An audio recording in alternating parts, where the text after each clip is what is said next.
सितारे आसमान में ही नहीं होते, बल्कि हमारे आसपास भी ऐसे जगमगाते सितारे हैं जिन्होंने अपने आसपास की दुनिया को, हमारी सोसाइटी को रोशन करके रखा है।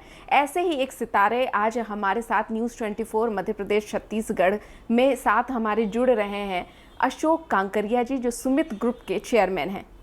अशोक जी, आपका बहुत बहुत स्वागत है। अशोक जी, आपने इतना बड़ा बिजनेस खड़ा किया है, शुरुआत कहाँ से हुई थी? देखिए, बड़ा बिजनेस जो हमने शुरू किया, एक्चुअल हमने ये शुरुआत हमारे पहले पुश्तैनी बिजनेस कपड़े का था। पहले हम लोग, मेरे पिताजी भिलाई 3 में रहते थे। फिर हमारे बड़े भैया सुरेश जी कांकरिया है, वो रायपुर आ गए जी। रायपुर आ गए। फिर हम लोग सब भाई लोग रायपुर आए। 7 फरवरी 1984 को हमने सुमित बाज़ार के नाम, सुमित के नाम से कपड़े की दुकान चालू की थी बैजनाथ। उस दरमियान फिर हमने सोचा था कि भाई रायपुर आए हैं तो इतना बड़ा सेटअप लेके आएंगे, खर्चे कैसे निकलेंगे। तो दिमाग में एक सोच थी कि भाई 2-4 हज़ार का कपड़ा बिक जाएगा तो अपना घर का खर्चा निकल जाएगा। तो आपने रायपुर में ही कपड़े की दुकान खोली थी या किसी और शहर में? ये नहीं, पहले भिलाई 3 में थे। पिताजी का बिजनेस पुश्तैनी रहा है। कपड़े का बिजनेस हमारा पुश्तैनी है। जी, कपड़े के बिजनेस की शुरुआत जो रायपुर में हमने की सुमित के नाम से रिटेल में, वो 7 फरवरी सन 1984 से की थी। उसके बाद से हमने फिर हमारा बिजनेस के अंदर हमने 5 भाई हैं हम लोग जी। हमने काफ़ी इस पे मेहनत किया। और एक समय ऐसा था कि खुद कपड़ा देते थे, दिखाते थे, बेचते थे। हर ग्राहक से संपर्क बनाया, लोगों से संपर्क बनाया, मैन्युफैक्चरर से संपर्क बनाया। मतलब कुल मिला के परचेज से लेके सेल तक काफ़ी स्ट्रगल करना पड़ा उस पीरियड में। एक वो नाम जो को स्टेबल टाइम था, वो टाइम इंटरनेट का नहीं था और कनेक्टिविटी भी इतनी अच्छी उस वक्त नहीं हुआ करती थी। तो ग्राहकों को लुभाने के लिए कि एक नया कुछ कंपनी खोली है या कोई शॉप खोला है और ग्राहकों को जोड़ने के लिए क्या आपने शुरुआत में, जैसे आजकल हम देखते हैं कि ऑफ़र है या घर घर जा कर के भी लोग पहले अपने कपड़े को सेल करते थे, या कुछ ऐसी शुरुआत हुई थी क्या? हमने जो शुरुआत की थी, बैजनाथ पारा रायपुर का एक एरिया है, जी जी। वहाँ शुरुआत की थी। फिर उस समय हम एक बार साउथ गए थे जी। कपड़े की खरीदी में। तो उधर सेल वेल बहुत लगती थी उस पीरियड में, जब इधर कोई सेल समझता नहीं था। तो हमने इधर आके सेल ट्रेंड चालू किया, सुमित सेल। तो कई साल तक लोग हमें सुमित सेल वाले के नाम से ही जानते थे। और हम खुद पॉम्पलेट बांटने जाते थे घर घर कि हमारे यहाँ ये ऑफ़र है, ये लेने आइए, वो लेने आइए। तो ऐसा एक वाक़या हुआ कि एक बार हमने कोई ब्लाउज पीस दे दिया था 5 रुपये में। 5 रुपये में ब्लाउज पीस दिया था। तो सुबह रात को ऊपर घर के बाहर सोए थे, वो पूरा रोड पर ट्रैफिक जाम हो गया। इतनी पब्लिक, अब हमको तो समझ में नहीं आया क्या हो। मैं तो सोचा झगड़ा हो गया होगा कुछ। बाहर आके बोले यहाँ कुछ कपड़ा मिलने वाला 5 रुपये में। सेल का क्रेज उस वक्त भी था और सेल का क्रेज आज भी है। सिस्टम बदली हो गए हैं। बिल्कुल, अभी लोग इंटरनेट पे आ गए हैं।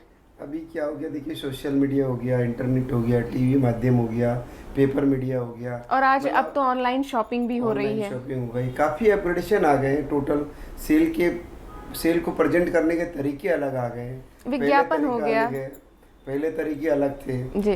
पहले क्या था कि भाई, फिर एक दौर आया कि भाई फैशन का दौर आया, तो फैशन कैसा चलना चाहिए। क्योंकि पहले ज़्यादा सेल रेडीमेड का नहीं था, पहले सेल कपड़े का ज़्यादा था। तो कपड़े में रोज़ नई वैरायटी लाना, रोज़ ढूंढना उसको। अब ये जो पीछे 20 साल में ट्रेंड ऐसा आया, गारमेंट का ट्रेंड आ गया। तो गारमेंट के ट्रेंड में फिर हम गारमेंट चालू किए। मतलब कोई भी बिजनेस शुरू करना हो और बिजनेस शुरू करने के बाद उसको अपग्रेड करना हो, तो बाज़ार की नब्ज़ को ध्यान में रखते हुए हमें वो सब काम करने पड़ेंगे जो अच्छा, हम करते जैसे गए। कि अभी ऐसा होता है कि कोई एक्ट्रेस या एक्टर किसी ड्रेस को पहन लेता है, बहुत पॉपुलर हो जाता है। कई बार उसी एक्ट्रेस के नाम से पहले एक बॉबी प्रिंट आया, जो पोल्का डॉट को लोग बॉबी प्रिंट कहते हैं क्योंकि वो पिक्चर में डिम्पल कपाड़िया ने पहना। तो ऐसा कुछ कि इस एक्ट्रेस ने पहना है तो इस कपड़े को मार्केट में लाओ, और इस तरह से। ये तो हर ट्रेंड, हर सीजन, हर ईयर में, हर समर में एक दो चीज़ें फेमस होते रहती है। कभी अमिताभ बच्चन ने कुछ पहन लिया कि भाई हमें प्रिंट सूट चाहिए। अब जैसे मान लो आज मोदी जैकेट है तो कोई बोलता है मोदी जैकेट पहनना है, पहले जैकेट ही बोलते थे जी। अब वो भी फेमस हो जाता है चीज़ें। बिजनेस में बाजार में आता है ना, जब कोई नई चीज़ आती है तो पूरे बाजार में बोलता है ये वाला पैटर्न चाहिए, फलाने हीरो ने पहना था, ये पहना था, ये दिखाइए, इस बिल्कुल। टाइप का दिखाइए। बिजनेस में क्या उतार चढ़ाव आपको शुरुआत में है, क्योंकि कोई भी बिजनेस जो है एक दिन में कभी सफल नहीं होता है, उसके पीछे कड़ी मेहनत, बहुत लंबा समय, और तो मतलब कैसे आप लोगों ने किया? कई बार हुआ होगा कि घाटा हो रहा है, कभी लाभ में जा रहे हैं, कभी उसके लिए फैमिली को सेक्रीफाइस बहुत करना पड़ता है कि एक बिजनेस स्टार्ट होता है तो सिर्फ वो व्यक्ति नहीं बल्कि पूरा का पूरा परिवार पीछे से सेक्रीफाइस करता है। तो ऐसा कोई दौर, कोई किस्सा? हमारा एक कहावत है कि एक पीढ़ी मेहनत करती है तो 10 पीढ़ी आराम से खाती है। बिल्कुल। तो एक्चुअल जब हम ग्रोइंग करते हैं जी। तो उसके पीछे बहुत बड़ी स्टोरी होती है। तो स्टोरी का कारण ये होता है कि देखिए, एक तो सबसे पहले आपकी लगन क्या है कि बिल्कुल। भाई आप अपने बिजनेस को किस ऊंचाई तक ले जाना चाहते हो।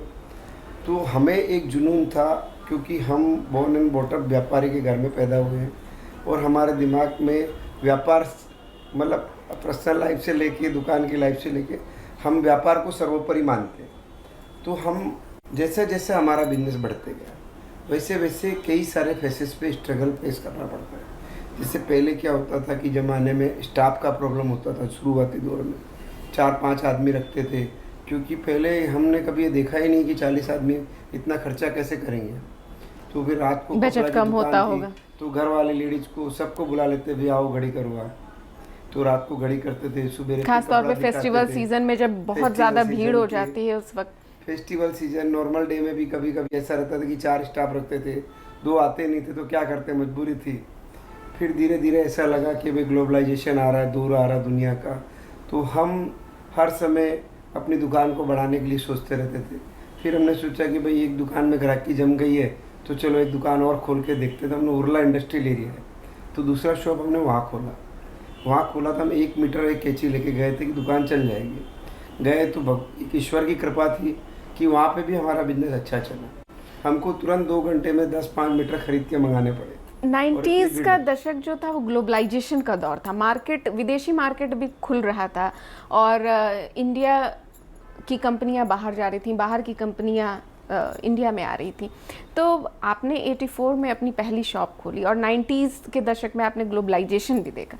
उसका आपके बिजनेस पे कैसा असर हुआ? देखिए 84 से 90 तक तो हमने अपने बिजनेस एक्सपेंशन में ध्यान दिया जी। फिर हमें ऐसा लगा कि भाई आने वाला जो समय है, बड़े बड़े सुपर स्टोर आएंगे, मॉल्स खुलेंगे, कई सारे बड़े बड़े मार्ट आएंगे, तो उसके लिए हमें तैयारी क्या करनी चाहिए।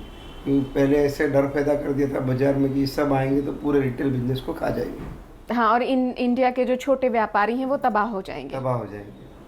तब हमने भी देखा कि नहीं, दुकानें बढ़ानी चाहिए।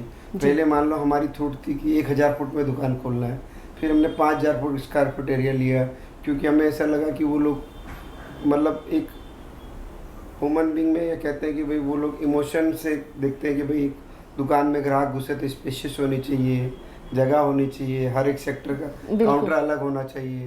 पहले क्या सुविधाजनक होना चाहिए कि ग्राहक भी बहुत आराम से रिलैक्स होकर के चीज़ों को पसंद कर सके। से लेके एवरीथिंग उसके अंदर। बिल्कुल। धीरे धीरे जब जगह बड़ी होती है तो सब चीज़ें अच्छी होती है। आप उसके बाद आपने कब तय किया कि गारमेंट से आपको ज्वेलरी पर आना है और ज्वेलरी का बिजनेस स्टार्ट करना, क्योंकि दोनों एकदम अलग अलग फील्ड हैं? देखिए ग्लोबलाइजेशन का दौर 90 में जरूर आया जी, पर रायपुर आते आते 96-97 हो गया है वो। जी। बहुत बड़े स्केल पे जो रायपुर जो बढ़ा है, ये जो पिछले 15-20 सालों में बढ़ा और है, वो भी मध्य तो प्रदेश के साथ था, अविभाजित मध्य प्रदेश था। 2000 से लेके 2022 के तक ये बिल्कुल। बढ़ते जा रहा है। जी, तो जब हमें ये लगा कि भाई कपड़े के साथ साथ हमें कुछ और करना चाहिए क्योंकि पब्लिक की डिमांड है, तो हमने दुकान खोलनी थी हमें इलेक्ट्रॉनिक्स की, टॉफ़ी की, क्योंकि उस समय लोग फॉरेन से बहुत सारा माल आता था। तो एक दौर चला था कि लोग छोटे छोटे मोबाइल रेडियो खरीदते थे, कोई कुछ खरीदते थे, हमें ऐसा लगा था कि पूरा मार्केट का पैसा उधर जा रहा है। तो हमने एक दुकान किराए पे लिया और सोचा कि ऐसा सुपर स्टोर डालेंगे। तो जिस दिन हमने दुकान चालू किया तो बोले यार आप इतना कपड़े में आपका इतना नाम है, आपका ट्रस्ट है, लोग आप पे विश्वास करते हैं। तो किसी हमारे परिचित ने सलाह दी कि भाई आप सोने चांदी का काम चालू करें। तो 2005 में जब हम इस सुपर स्टोर का पूरा प्लानिंग कर चुके थे, उसका पूरा फर्नीचर बनना चालू हो गया, 1 महीने में मूड चेंज हो गया, नहीं सोना चांदी खोले। तो फिर उसके लिए आपको एक जो सोने चांदी का बिजनेस बिल्कुल अलग तरह का है और एक्सपर्टीज़ की ज़रूरत पड़ती है उसमें, तो फिर उसकी कोई ट्रेनिंग ली आपने या फिर कहीं से पता किया, कहीं से जानकारी इकट्ठा की? देखिए, कुछ तो हमारे रिश्तेदार हैं जो सोने चांदी के बिजनेस में हैं, जी। प्लस मैं खुद 3 महीना 4 महीना बॉम्बे रहा, पूरा उसका ज्वेलरी का बिजनेस के बारे में, उसकी डेप्थ को सीखा, वहाँ माल कैसे बिकता है, छत्तीसगढ़ में कैसे बिकेगा, फिर हमारा नाम कैसा है, उस नाम के अनुरूप हमें काम करना है, तो हम क्या नया देवें रायपुर को। तो फिर हमने एक ट्रेंड चालू किया कि शुद्धता के आधार पर हमें काम करना था। पहले ज्वेलरी ऐसा था कि कैरेट सिस्टम नहीं था, गवर्नमेंट का हॉलमार्किंग सिस्टम नहीं था, ज्वेलरी 22 कैरेट 23 कैरेट बोल के बिकती थी। फिर हमने एकदम ज्वेलरी के बिजनेस में ट्रांसपेरेंसी के साथ छत्तीसगढ़ में पहला शोरूम सुमित ज्वेलर्स खुला, जिसके अंदर 100% ज्वेलरी के अंदर ट्रांसपेरेंसी थी कि प्योरिटी गोल्ड की जो है वही गोल्ड के आधार पर हमने बेचा। और उसका ये फ़ायदा हुआ कि 1-2 साल हमें बहुत उतार चढ़ाव देखना पड़ा, क्योंकि बाज़ार का ट्रेंड अलग था और हमारा ट्रेंड अलग था। हमारा ट्रेंड ऐसा था कि हम ज्वेलरी का भाव अलग रखते थे, सोने का भाव अलग रखते थे, मेकिंग चार्ज अलग रखते थे। दूसरा कि जो लोग थे, अधिकतर शादी ब्याह हो या कुछ भी, स्थानीय जो दुकानदार, जो पुश्तैनी जो बहुत सालों से गहने बना के देते आ रहे हैं, उनसे ही लोग परचेज जनरली करना पसंद करते थे। तो एक नए शॉप पे, एक नए नाम पर से मतलब ज्वेलरी खरीदना या दांव लगाना, और क्या होता है कि बेटी की शादी हो रहा है, बेटी की शादी हो रही है और बहुत पूंजी लगती है ज्वेलरी खरीदने में, तो वो ट्रस्ट जो है वो पैदा होते होते, और सुमित इतना बड़ा लैंडमार्क बन गया ज्वेलरी बिजनेस में, गारमेंट बिजनेस में, तो उसमें भी आपकी क्या स्ट्रैटेजी थी कि किस तरह से लोगों को लुभाना है? देखिए, हमारा जो बिजनेस है, हमारा कपड़े का बिजनेस है। कपड़े के बिजनेस में जब हम 84 में चालू किए और जब हम 2005 में ज्वेलर में एंटर हुए, उस इतने लंबे सफ़र में हमारे पास कम से कम 2 लाख परिवार पूरे छत्तीसगढ़ में, जिनसे प्रत्यक्ष अप्रत्यक्ष रूप से हम जुड़े हुए थे ग्राहकों से। तो इतना हमारे ऊपर लोग विश्वास करते थे कि आदमी जेन्युइन। सबसे पहले ज्वेलरी के बिजनेस में शुरुआत होती है विश्वास की। यदि आपका विश्वास अच्छा है तो आपका ग्राहक आपके पास रुकेगा। तो हमने जब ज्वेलर्स का शोरूम खोला, तो जैसे सुमित बाजार जो हमारा ट्रेडमार्क है कपड़े का, उसका हमारा स्लोगन था क्वालिटी अनमोल, बजट पे कंट्रोल, जो सबसे ज़्यादा ज़रूरी है। तो हम क्वालिटी के साथ साथ ग्राहक के बजट का भी ध्यान रखते थे। वैसे ही हमने सुमित ज्वेलर्स जब चालू किया, तो ज्वेलर्स के अंदर हमने स्लोगन दिया, सुमित ज्वेलर्स हम गढ़ते हैं विश्वास। जी। तो विश्वास शब्द जब भी गढ़ा जाएगा जब आप कोई काम आत्मिक रूप से, भाव से, विचार से शुद्ध करोगे। बिल्कुल। और आपका विश्वास ग्राहकों में जब ही महकेगा जब आपके ग्राहक, और यही चीज़ें आपको बिजनेस में हो या फिर किसी भी फील्ड में हो, आगे बढ़ाती है। विशेष रूप से चाहे वो हमारा मैन्युफैक्चरर हो, चाहे वो हमारा ग्राहक हो, उनका सबसे बड़ा विश्वास ही हमारी पूंजी। अच्छा अशोक जी, आपको कब लगा कि मार्केट का ट्रेंड बदल रहा है? अब जो है एक ही छत के नीचे लोग कपड़े भी चाहते हैं, ग्रॉसरी भी चाहते हैं, एक सुपर मार्केट की जो अवधारणा थी जहाँ पे सुई से लेके हवाई जहाज तक सब कुछ एक ही छत के नीचे मिल जाए, ये आप कब समझे और आपको लगा कि नहीं, इस तरह के सुपर मार्ट विकसित किए जाने चाहिए? देखिए, 2005 में हमारी सोच थी जी कि हम सुपर मार्ट में जाएं। हमारे पास 2 विकल्प थे, एक सुपर मार्ट था, एक ज्वेलरी था। जी। तो हमारे जितने इष्ट मित्र थे या जो भी थे, बोले भैया पहले ज्वेलरी में जाओ। तो ज्वेलरी के बिजनेस को हमें इस मुकाम तक लाने के लिए 15 साल लग गए। 15 साल पहले, 5 साल कोई भी बिजनेस के हमारे में बोलते हैं कि 300-1000 दिन जो होता है ना, उसमें ग्राहकों को पहले हमारे विश्वास जमते हैं, जमते फिर वैरायटी, और डे टू डे बिजनेस में रोज़ चेंजेज आते हैं। यदि हम अपग्रेड नहीं करेंगे तो हम पिछड़ जाएंगे, क्योंकि मार्केट में रोज़ नए कॉम्पिटिटर्स आ रहे हैं। फिर हमें पिछले साल से हम जो हमारी बरसों की तमन्ना थी उसको पहले फ्लोर पे लाए, शुभम के मार्ट के नाम से। जी। तो शुभम के मार्ट का पहला स्टोर खोला। अभी पूरे छत्तीसगढ़ में 15 स्टोर है और आगे 50 से 100 स्टोर और खोलने वाले हैं उसके।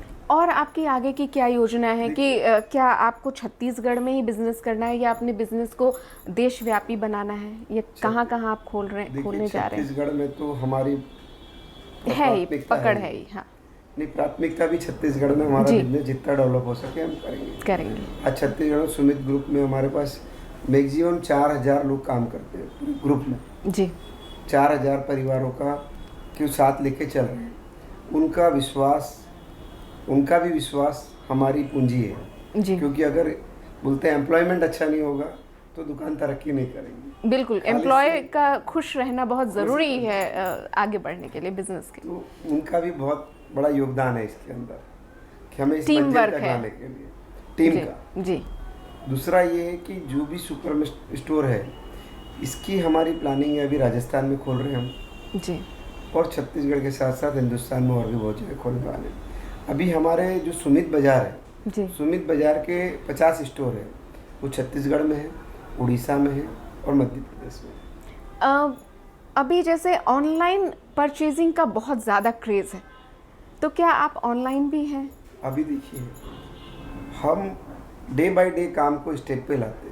बाजार की भीड़ में कि पूरी दुनिया भाग रही है, हम भाग जाए, ऐसे हम नहीं करते। लेकिन जिस तरह से कोरोना का दौर आया और लोग बिल्कुल घर तक सिमट कर रह गए और उनको लगा कि एक क्लिक पर चीज़ें जो हैं उनके घर पहुंच जाए, कई सारी शादियां उस बीच में हुई, आप मार्केट नहीं निकल सकते, तो जो ये कोरोना के दौर ने खास तौर पे ऑनलाइन मार्केट को बहुत बूम पर ला दिया, तो आपकी ऐसी कोई योजना आगे? देखिए, जैसे जैसे क्या बोलते हैं, आवश्यकता आविष्कार की जननी है जी। अभी हमें ऐसा लगता है कि हम अपना खुद का एक ऐप तैयार करेंगे, ऑनलाइन प्लेटफॉर्म भी तैयार करने का प्लानिंग चल रहा है ताकि हम ग्राहकों के नज़दीक और पहुंच सके और उनको बेटर सर्विस दे सकें। हमें पता चला है कि आप सामाजिक कार्यों में भी बढ़ चढ़ कर हिस्सा लेते हैं, तो उसके बारे में अगर आप कुछ बताना चाहें। हमारा बड़ा परिवार है, 5 भाई हैं, हम एक टीम में काम करते हैं जी। जैसे मान लो मेरे को काम है कि मीडिया, बिजनेसमैन, बिजनेस कैसे बढ़ाना, स्कीम्स लाना, तो ये मेरा काम है। जैसे हमारे बड़े भाई साहब सुरेश जी काकरिया, उनका काम है पूरा सामाजिक रोल अदा करना, तो वो सामाजिक में जाते हैं। जैसे मेरा छोटा भाई है विजय काकरिया, वो अकाउंटिंग देखता है और समाज का अध्यक्ष भी है। तो ऐसा नहीं, पूरा परिवार समाज से जुड़ा है। सब टाइप का काम हमारे ग्रुप द्वारा कराया जाता है, डायरेक्ट इनडायरेक्ट। कुछ संस्थाएं करती है, कुछ हम खुद करते हैं, कुछ संस्थाओं के माध्यम से जुड़े रहते हैं। तो जो भी उनको हेल्प लगती है, हमारे से जितना बन सकता है, हम डायरेक्ट इनडायरेक्ट रूप में उनको करते हैं। ये जो टाइम है, अभी बिजनेस को लेकर के लोग बहुत आकर्षित हुए हैं, खास तौर पे जो युवा वर्ग है वो एंटरप्रेन्योर बनना चाहता है, वो अपना एक स्वतंत्र व्यवसाय खोलना चाहता है। और जिस तरह से पहले एक क्रेज़ था कि सरकारी नौकरी मिल जाए या डॉक्टर बन जाए, आईएएस बन जाए या इंजीनियर बन जाए, लेकिन अब जो है युवा पीढ़ी एंटरप्रेन्योरशिप की तरफ आगे बढ़ रही है। तो जो नए युवा हैं, आप उनको क्या कहना चाहेंगे कि किस तरह से वो शुरुआत करें? व्यक्ति की सोच अपनी है जी। ये बदलती दुनिया है, सब लोग उड़ना चाहते हैं, बहुत फास्ट दुनिया है, उड़ना चाहते हैं। बिल्कुल।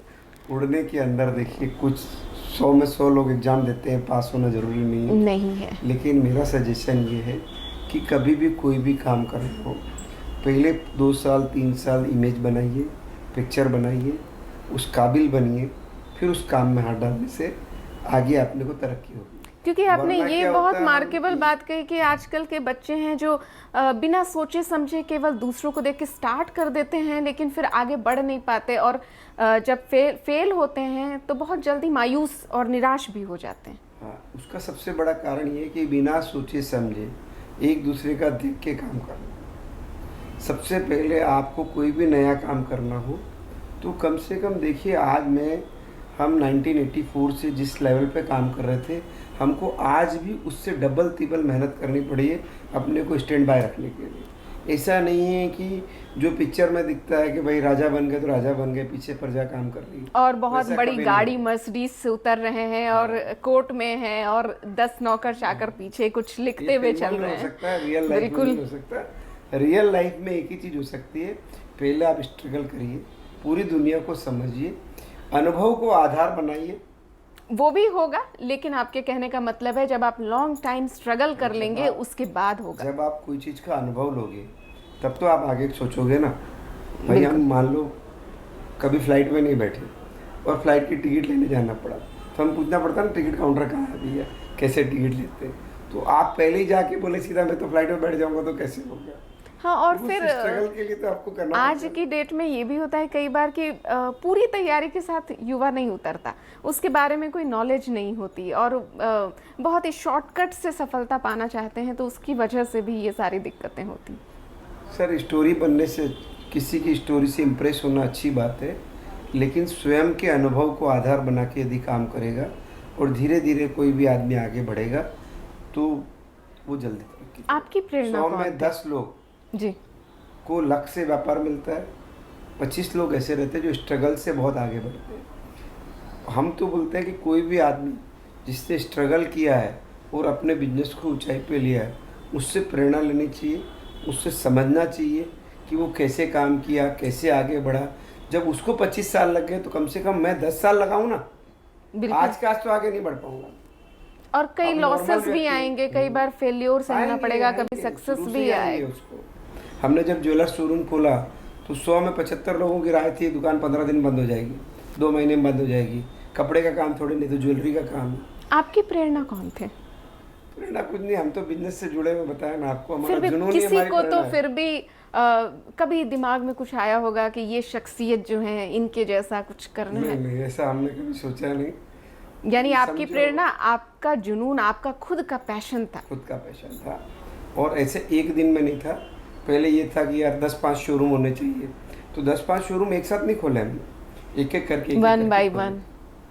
अब आज मुझे 50 शोरूम खोलना हो तो मैं 1 डे में खोलने की ताकत रखता हूँ, लेकिन आज भी मैं वो काम नहीं करूँगा, वो गलती का दौर होगा। अशोक जी, आपका टर्नओवर पहले कितना था, अभी कितना? वैसे बिजनेसमैन अपनी कमाई नहीं बताते हैं, लेकिन फिर भी हम जानना चाहते हैं। नहीं, आजकल तो देखिए जी सोशल मीडिया इतना बढ़िया हो गया है, सबको सबकी वो खबर सबकी- मिल जाती है। सबकी खबर मिल जाती बिल्कुल। है, किसके पास कितना है, कितना क्या करता है। देखिए पहले हमारा टर्नओवर जब हम सुमित जब खुले थे, गारमेंट शुरू किए थे। गारमेंट जब कपड़े का बिजनेस शुरुआत किए थे, तो सालाना टर्नओवर 6-7 लाख 8 लाख का था। जी, फिर धीरे धीरे ग्रो होते गया। आज हमारा टर्नओवर मोटा मोटा जो सब पूरे ग्रुप का मिला के 3000 करोड़ के आसपास का है और टोटली रिटेल सेक्टर से जुड़े हुए हैं। काफ़ी सारे लोगों का प्रेम है हमारे ऊपर और भगवान से प्रार्थना करते हैं कि ऐसा प्रेम सभी ग्राहकों का, सप्लायर्स का, सबका मिलता रहे।